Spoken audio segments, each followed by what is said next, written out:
Usborne has a lot of amazing books to really help with educating your children. Usborne's number one goal is to educate our next generation and to promote literacy with our children.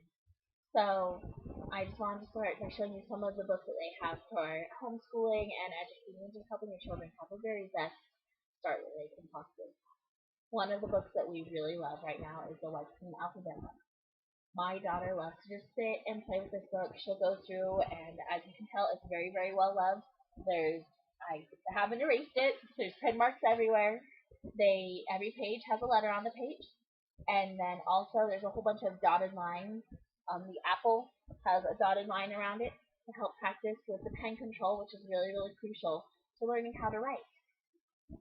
So every page has a different letter, and then at the very end, there is the full alphabet for them to practice tracing and drawing.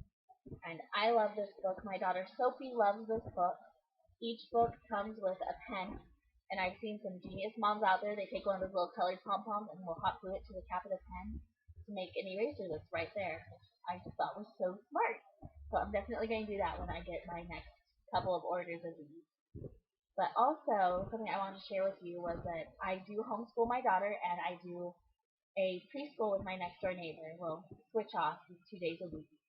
And she has a son who never, ever really wants to be very involved in what we're doing. He hates it when we sit down and try to practice writing the alphabet. He just fights and cries and really does not like it at all. But this book, he sat down. I brought it over when I got my new consultant kit. I was so excited, and I brought it over to show her. And he saw this book, and he grabbed one of their dry erase markers, and he sat down and he traced every single letter. So really, if you have a very independent little person who just wants to kind of learn how to do it by themselves, this is a fantastic book to help with that. Another book that we have to help with the beginning reading is The Muddle and Match. Now, this is just kind of a fun book, but I really, really think it helps a lot with the sound recognition because every page has a different specific sound that they're making. We have the P sound here. Keep the plucky pirate, pleased with Percy, his peculiar parents, to prepare to paddle the Pacific. And so that's a lot of P sound that helps to learn to recognize as a P sound. But also, it's just really a fun book. You can just switch different parts of the pages to make up a whole new story. And suddenly we have Pete the plucky pirate rushes to his reliable race car to catch the cunning criminal.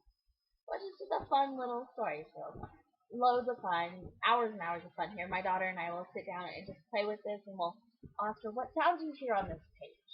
And she'll tell me what sound she hears, and she's so excited, and she's learning to recognize the different sounds. So these are really, really fun. One of the books that we have it's one of the more advanced phonics readers. It's Underpants for Ants. This is a really, really fun book that my daughter loves to have me read to her. She's a little young yet to be learning to read it on her own, but she definitely does love this story. So they have a whole line of phonics readers and a bunch of starting to read books, which is wonderful for little kids. Because right now we just go over it and we point out letters in the book. She can recognize the A, and we find all the A's in the book, and these are just wonderful, wonderful books. So the final book that I want to share with you is the Incredible Illustrated Stories. They have a whole series of these. They have illustrated fairy tales, they have Aesop's fables, they have just a whole bunch of these. They're really, really fun books. This actually has 17 books in it. And right now we use these mainly for bedtime stories. The books aren't very long at all. And Sophie just loves them. But then again, as your child gets older, they can start to read them to themselves. And so they're not very difficult. There's lots of nice and big pictures. The words are pretty big.